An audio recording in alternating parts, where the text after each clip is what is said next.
Takže čau lidi, já jsem Piožek a vítám vás u mýho dalšího videa.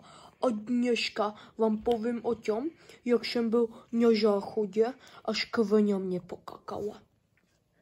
Takže začalo to tak, že jsem špinkal a začal jsem chtít na záchod.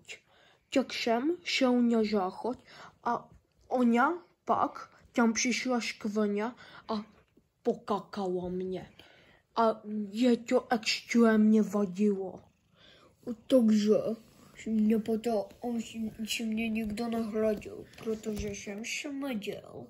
Ale já jsem jí to o pár vteřinách, vlastně minutách, oplatil, že ona skvrna byla na záchodě a já jsem jí počural. A pak jsem strašně šmeděj, šel jsem spát, přišel můj páníček a ňuňal si mě a pak mu druhý páníček řekl, že nějak šmrdím a páníčci si říkali, co to je a ten páníček, který si mě ňuňal, řekl, že šmrdím po bobkách.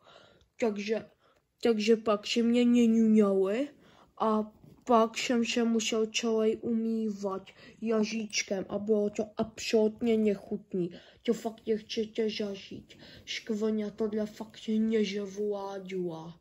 Dejte like, odběr se zvonečkem, ještě připomínám, jo. Ještě chcete, aby tyhle videa vycházely, jo. Tak čau.